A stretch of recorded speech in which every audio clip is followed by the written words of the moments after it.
Hi hello ಎಲ್ರಿಗೂ ನಮಸ್ಕಾರ. ಗೀತಾಸ್ ಬ್ಲಾಗ್ಗೆ ಸ್ವಾಗತ ಸುಸ್ವಾಗತ. ಇವತ್ತು ನಾನು ದೋಸೆ ಮಾಡ್ತಾಯಿದ್ದೀನಿ. ಅದಕ್ಕೋಸ್ಕರ ಚಟ್ನಿ ಮಾಡ್ಕೊಳ್ಳೋಕ್ಕೆ ರೆಡಿ ಮಾಡ್ಕೋತಾ ಇದ್ದೀನಿ. ಎಲ್ಲರೂ ಮನೆಯಲ್ಲಿ ಚಟ್ನಿ ಮಾಡೇ ಮಾಡ್ತೀರಾ, ಹಾಗೆ ನಾನು ಕೂಡ ಸಿಂಪಲ್ ಚಟ್ನಿ ಮಾಡ್ತಾಯಿದ್ದೀನಿ. ಅದಕ್ಕೋಸ್ಕರ ಏನೇನೆಲ್ಲ ರೆಡಿ ಮಾಡ್ಕೋತಾ ಇದ್ದೀನಿ ಅಂತ ನಿಮ್ಮೊಟ್ಟಿಗೆ ಶೇರ್ ಮಾಡೋಣ ಅಂತ. ಒಲೆ ಮೇಲೆ ಹಂಚಿಟ್ಕೊಂಡು ಹಂಚು ಕಾದಾದಮೇಲೆ 2 ಚಮಚ ಕಡಲೆಬೇಳೆ ಹಾಕ್ಕೊಂಡು ಹುರ್ಕೋಬೇಕು. ನೀಟಾಗಿ ಅದು ರೋಸ್ಟ್ ಆಗೋ ಥರ ಹುರ್ಕೋಬೇಕು ಮತ್ತು ಜಾಸ್ತಿ ಸೀಸಬಾರ್ದು. ಹಾಗೆ 1-2 ಸ್ಪೂನು ಶೇಂಗಾ ಕೂಡ ಹಾಕ್ಕೋಬೇಕು. ಅದನ್ನು ಕೂಡ ನೀಟಾಗಿ ರೋಸ್ಟ್ ಮಾಡಿಕೊಂಡು ಸೈಡಿಗೆ ಎತ್ತಿಟ್ಕೊಳ್ಳೋಣ.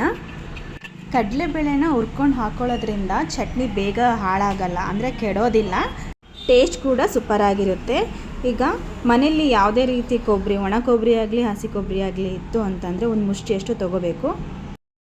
ಮತ್ತು ಸ್ವಲ್ಪ ಬೆಳ್ಳುಳ್ಳಿ, ಹಾಗೆ ಒಣಮೆಣ್ಸಿಕಾಯಿ ಹಾಕ್ಕೋತಿದ್ದೀನಿ. ಒಣಮೆಣ್ಸಿಕಾಯಿ ಹಾಕೋದ್ರಿಂದ ಚಟ್ನಿ ಚೆನ್ನಾಗಿರುತ್ತೆ. ಹಾಗೆ ಸ್ವಲ್ಪ ಕೊತ್ತಂಬರಿ ಹಾಕ್ಕೊಂಡು ಎತ್ತಿಟ್ಕೋತಾ ಇದ್ದೀನಿ. ಈಗ ಆಲೂಗಡ್ಡೆ ಪಲ್ಯಕ್ಕೆ ಏನೇನು ಬೇಕು ಅಂತ ಎಲ್ಲ ರೆಡಿ ಮಾಡ್ಕೊಳ್ಳೋಣ. 4 ಈರುಳ್ಳಿ, ಹಾಗೆ 4 ಹಸಿಮೆಣ್ಸಿಕಾಯಿನ ನೀಟಾಗಿ ಚಿಕ್ಕದಾಗಿ ಕಟ್ ಮಾಡ್ಕೋಬೇಕು. ಹಸಿಮೆಣ್ಸಿಕಾಯಿನ ಚಿಕ್ಕದಾಗಿ ಕಟ್ ಮಾಡಿಕೊಂಡ್ರೂ ನಡೆಯುತ್ತೆ, ಆದರೆ ಈರುಳ್ಳಿನ ಸ್ವಲ್ಪ ಉದ್ದುದ್ದಕ್ಕೆ ಒಂದು ಈರುಳ್ಳಿ ಅರ್ಧ ಭಾಗ ಈರುಳ್ಳಿಲಿ ಅರ್ಧ ಭಾಗ ಮಾಡಬೇಕು. ಆ ಥರ ಉದ್ದುದ್ದಕ್ಕೆ ನೀಟಾಗಿ ಕಟ್ ಮಾಡ್ಕೊಂಡು ಇಟ್ಕೊಂಡು ಪಲ್ಯಕ್ಕೆ ರೆಡಿ ಮಾಡ್ಕೋತಾ ಇದ್ದೀನಿ. ಈರುಳ್ಳಿ ಸ್ವಲ್ಪ ದಪ್ಪ ದಪ್ಪ ಕಟ್ ಮಾಡ್ಕೊಂಡು ಇಟ್ಕೊಂಡ್ರೆ ಪಲ್ಯದಲ್ಲಿ ಚೆನ್ನಾಗಿರುತ್ತೆ ತಿನ್ನೋವಾಗ.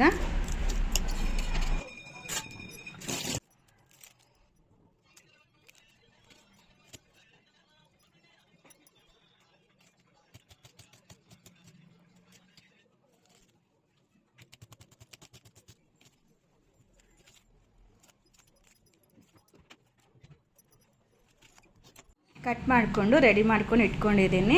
ಇಷ್ಟು ನಾನು ಮಾಡ್ತಿರೋ ಕ್ವಾಂಟಿಟಿ ಒಂದು 6-7 ಜನಕ್ಕಂತೂ ಹಾಗೆ ಆಗುತ್ತೆ. ಈ ಕಡೆ ಆಲೂಗಡ್ಡೆನ ಬೇಯಿಸ್ಕೊಂಡು ಇಟ್ಕೊಂಡು ಅದ್ರ ಸಿಪ್ಪೆ ಎಲ್ಲ ತೆಗಿಬೇಕು.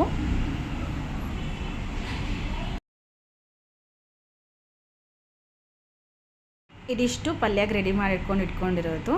ಇವಾಗ ಚಟ್ನಿ ರುಬ್ಕೊಳ್ಳೋಣ. ಹುರ್ಕೊಂಡಿರೋ ಕಡಲೆಬೇಳೆ ಮತ್ತು ಶೇಂಗಾ ಹಾಕಿ, ಹಾಗೆ ಕೊಬ್ಬರಿ, ಬೆಳ್ಳುಳ್ಳಿ ಮತ್ತು ಒಣಮೆಣ್ಸಿಕಾಯಿನ ಹಾಕಿಬಿಟ್ಟು ಒಂದು ಸ್ವಲ್ಪ ಹುಣಸೆಹಣ್ಣು ಹಾಕಿ, ರುಚಿಗೆ ತಕ್ಕಷ್ಟು ಉಪ್ಪು ಹಾಕಿ, ಕೊತ್ತಂಬರಿ ಹಾಕಿ ರುಬ್ಕೋಬೇಕು. ತರಿಯಾಗಿರಬೇಕು ಚಟ್ನಿ ಮಾತ್ರ.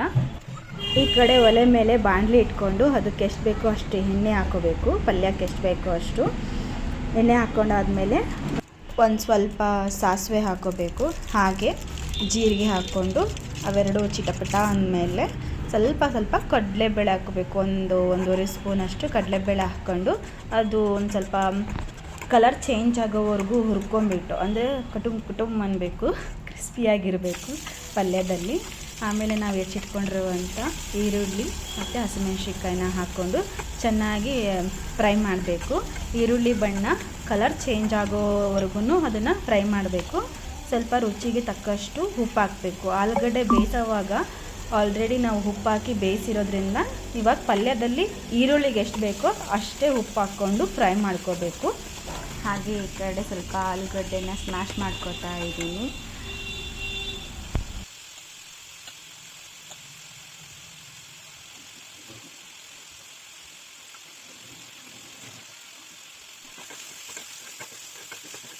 ಈರುಳ್ಳಿ ಬಣ್ಣ ಚೇಂಜ್ ಆಗ್ತಾ ಬರ್ತಾ ಇದೆ, ಸ್ವೀಟ್ನೆಸ್ ಬರುತ್ತೆ.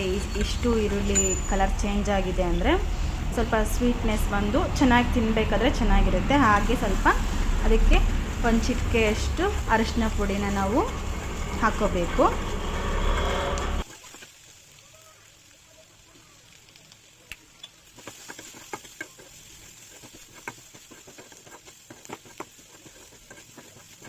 ನೀಟಾಗಿ ಈರುಳ್ಳಿ ಎಲ್ಲ ಅರಶಿನಕ್ಕೆ ಹತ್ಕೊಳ್ಳೋ ಹಾಗೆ ನೀಟಾಗಿ ಕಲಿಸ್ಬಿಟ್ಟು ಲಾಸ್ಟಿಗೆ ಆಲೂಗಡ್ಡೆ ಸ್ಮ್ಯಾಶ್ ಮಾಡಿರೋದನ್ನ ಒಗ್ಗರಣೆಗೆ ಹಾಕೋತಾ ಇದ್ದೀನಿ. ನೀಟಾಗಿ ಕಲಿಸ್ಕೋಬೇಕು. ಅದು ಒಗ್ಗರಣೆ ಮತ್ತು ಆಲೂಗಡ್ಡೆ ಎರಡೂ ನೀಟಾಗಿ ಮಿಕ್ಸ್ ಆಗಬೇಕು. ಆಲೂಗಡ್ಡೆ ಒಳಗಡೆ ಒಗ್ಗರಣೆ ಹೋಗಬೇಕು.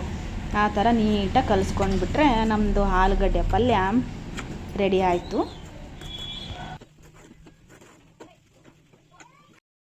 ಈ ಕಡೆ ಹಿಟ್ಟು ಚೆನ್ನಾಗಿ ಉಬ್ಬಿ ಬಂದಿತ್ತು, ಕಲಸಿ ನೀಟಾಗಿ ಉಪ್ಪು ಹಾಕಿ ಇಟ್ಟಿದ್ದೀನಿ. ಇಷ್ಟು ಕನ್ಸಿಸ್ಟೆನ್ಸಿ ಇರಬಾರ್ದು, ಒಂದು ಸ್ವಲ್ಪ ಗಟ್ಟಿಗಿದೆ. ಒಂಚೂರು ನೀರು ಹಾಕ್ಕೊಂಡು ನೀಟಾಗಿ ನಮಗೆ ದೋಸೆ ಅದಕ್ಕೆ ಎಷ್ಟು ಬೇಕೋ ಅಷ್ಟಕ್ಕೆ ನೀಟಾಗಿ ಕಲಿಸ್ಕೊಂಡು ಇಟ್ಕೊಳ್ತಿದ್ದೀನಿ. ಈಗ ದೋಸೆ ಹಾಕುವ ಸಮಯ. ಇದು ಕಬ್ಬಿಣದ ಹಂಚು ನಾನು ಮಾಡ್ತಾ ಇರೋದು. ಫಸ್ಟು ದೋಸೆ ಅಂತೂ ಕಿತ್ಕೊಂಡು ಬರುತ್ತೆ, ನೀಟಾಗಿ ಬರೋದೇ ಇಲ್ಲ. ಅದಕ್ಕೆ ಸ್ವಲ್ಪ ಎಣ್ಣೆ ಹಚ್ತಾ ಇದ್ದೀನಿ. ಈರುಳ್ಳಿಲಿ ಎಣ್ಣೆ ಮೆತ್ಕೊಂಡ್ಬಿಟ್ಟು ಎಣ್ಣೆ ಹಚ್ತಾ ಇದ್ದೀನಿ. ದೋಸೆ ಅಂತೂ ಚೆನ್ನಾಗಿ ಹಾಕಿದ್ದೀನಿ, ಬಟ್ ತೆಗಿಯುವಾಗ ಸಖತ್ ಸಿಟ್ಟು ಬಂದುಬಿಟ್ಟಿತ್ತು, ಅಂಟ್ಕೊಂಡ್ಬಿಟ್ಟಿತ್ತು ಫುಲ್ಲು ದೋಸೆ ಹಂಚಿಗೆ. ಫಸ್ಟು ದೋಸೆ ಮಾತ್ರ ಹಿಂಗೆ ಆಗುತ್ತೆ, ಯಾಕಂದರೆ ಇದು ಕಬ್ಬಿಣದ ಹಂಚಾಗಿರೋದ್ರಿಂದ ಫಸ್ಟ್ನೇದು ಮಾತ್ರ ಕೆಡುತ್ತೆ.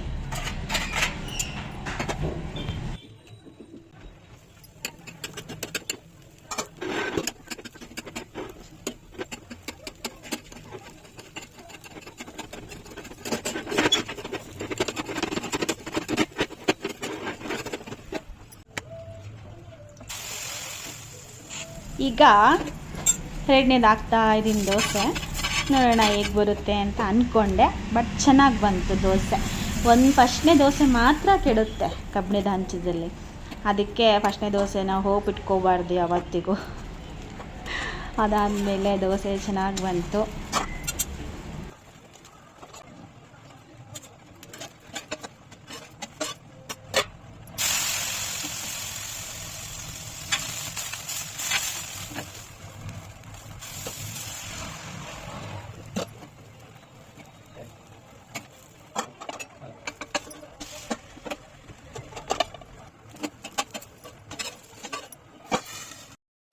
ನೋಡಿ, ಹೀಗಿದೆ ನನ್ನ ರೆಸಿಪಿ. ಸಿಂಪಲ್ ರೆಸಿಪಿ, ಜಾಸ್ತಿ ಏನೂ ಹಾಕಲ್ಲ ನಾನು. ಎಲ್ಲರೂ ಅಷ್ಟೇ, ಬಟ್ ನಾನು ಈ ಥರ ಮಾಡಿದ್ದೀನಿ. ಯಾರಿಗೂ ಇಷ್ಟ ಆಗಿದ್ರೆ ಪ್ಲೀಸ್ ಲೈಕ್ ಮಾಡಿ. ಹಾಗೆ ನನ್ನ ಲಚ್ಚಿ ಏನು ಮಾಡ್ತಿದ್ದಾಳೆ ಅಂತ ನೋಡ್ಕೊಂಬರೋಣ ಅಂತ ಬಂದರೆ, ನಾನು ಬಂದ ತಕ್ಷಣ ಟ್ರೈಪಾಡ್ ಇಟ್ಕೊಂಡಿರೋದು ನೋಡಿ ಅವಳಿಗೆ ಆಶ್ಚರ್ಯ ಆಗ್ಬಿಡ್ತು. ಏನಿದು ಹಿಡ್ಕೊಂಬಂದ್ಬಿಟ್ಟಿತ್ತಲ್ಲ ನಮ್ಮ ಮಮ್ಮಿ ಅಂತ ಬರೀ ಅದನ್ನೇ ನೋಡ್ತಾ ಇದ್ದಾಳೆ. ಒಂಥರ ಟೆನ್ಸ್ ಆಗಿಬಿಟ್ಟಾಳೆ. ಹಂಗೆ ನಾನು ಮಾತಾಡಿಸ್ತಿದ್ದೀನಿ, ಮಾತಾಡ್ತಾನೇ ಇಲ್ಲ.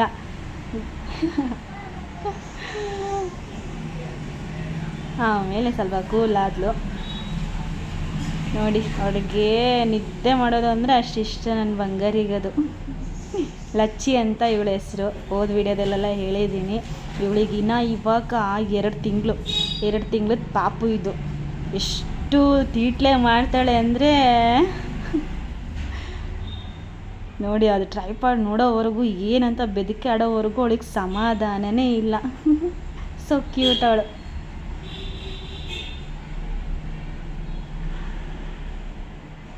ರಾತ್ರಿ ಎಲ್ಲ ನಾವು ಮಲ್ಗೋಕ್ಕೆ ಬಿಟ್ಟಿಲ್ಲ, ಮೈ ಮೇಲೆಲ್ಲ ಓಡಾಡಿದಾಳೆ. ಇವಾಗ ಅವಳು ಮಲ್ಕೋಬೇಕಂತೆ, ನಾವು ಬಿಡ್ಬೇಕಂತೆ. ನಾನೆಲ್ಲಾದರೂ ಬಿಟ್ಟಿದ್ದೀನಾ?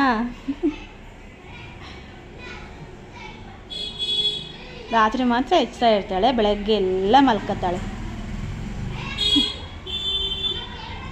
ಅವ್ರ ಪಪ್ಪ ಅಂದರೆ ಅವಳಿಗೆ ಭಾಳ ಇಷ್ಟ. ಅವ್ರ ಪಪ್ಪನ ಹತ್ರನೇ ಮಲ್ಕೋತಾಳೆ. ಅಲ್ಲಿಲ್ಲ ಅಂದರೂ ಕಡಿತಾಳೆ, ಒಂದು ಚೂರು ಚುಚ್ಚುತ್ತೆ. ಇನ್ನೂ ಅಲ್ಲಿ ಬಂದಿದ್ದಿದ್ರೆ ಇನ್ನೂ ಭಾಳ ಮಾಡ್ತಿದ್ದಳು. ಅವಳು ಕಾಡ್ಸೋದು ಅಂದರೆ ನಂಗೆ ತುಂಬ ಇಷ್ಟ. ಅವಳ ಜೊತೆಗೆ ಆಟ ಆಡಿ ಸ್ವಲ್ಪ ಹೊತ್ತು ನಾನು ರೆಡಿ ಆಗಿಬಿಟ್ಟು ನಾನು ಆಫೀಸಿಗೆ ಹೊರಟೆ. ನಾನು ಆಫೀಸಿಗೆ ಹೊರಡುವಾಗೆಲ್ಲ 10:30 11 ಗಂಟೆ ಆಗಿತ್ತು. ದೇವಸ್ಥಾನಕ್ಕೆ ಕೈ ಮುಗಿದ್ಬಿಟ್ಟು ನಾನು ಆಫೀಸ್ ಕಡೆ ಬಂದೆ. ಇದೇ ನೋಡಿ ನನ್ನ ಆಫೀಸು, ನನ್ನ ಸರ್ವಸ್ವ, ನನ್ನ ಒಂದು ಸಾಧನೆ, ಮಿನಿ ಸಾಧನೆ.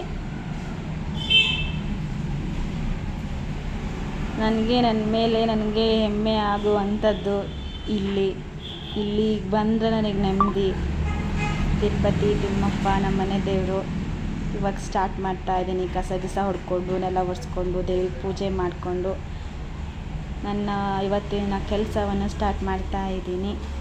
ಇದಾಗಿತ್ತು ನನ್ನ ಇವತ್ತಿನ ಮಿನಿ ವ್ಲಾಗ್.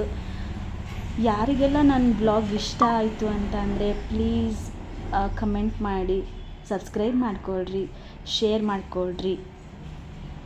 ಇವರು ಗೊತ್ತಲ್ಲ, ಇವರು ಲಲಿತಾ ದೇವಿ. ನಾನು ತುಂಬ ಇಷ್ಟಪಡೋ ದೇವರು, ತ್ರಿಪುರ ಸುಂದರಿ. ಅವ್ರ ಫೇಸ್ ನೋಡ್ತಾ ಇದ್ರಂದ್ರೂ ನನಗೆ ಎಷ್ಟು ನೋವಿದ್ರೂ, ಎಷ್ಟು ಬೇಜಾರಿದ್ರೂ ಅವ್ರ ಫೇಸ್ ನೋಡಿಬಿಟ್ರೆ ನನಗೆ ಅದೆಲ್ಲ ಮಾಯ ಆಗಿಬಿಡುತ್ತೆ. ಒಂಥರ ಮ್ಯಾಜಿಕ್. ಮ್ಯಾಜಿಕ್ ದೇವರು. ಲಲಿತಾ ದೇವಿದು ಸಹಸ್ರನಾಮ ಇದೆಲ್ಲ, ಅದು ಹೇಳ್ತಾ ಇದ್ದರೆ ಎಂಥ ಕಷ್ಟನಾದರೂ ಬಗೆಹರಿಸ್ಬಿಡ್ತಾರೆ ಇವರು. ನಂಗೆ ತುಂಬ ಇಷ್ಟವಾದ ದೇವರು. ಈ ದೇವ್ರು ಎಲ್ಲರಿಗೂ ಒಳ್ಳೇದು ಮಾಡಲಿ ಅಂತ ಬಿಡ್ಕೊಳ್ತಾ ಇವತ್ತಿನ ಬ್ಲಾಗ್ನ ನಾನು ಎಂಡ್ ಮಾಡ್ತಾಯಿದ್ದೀನಿ. Thank you so much.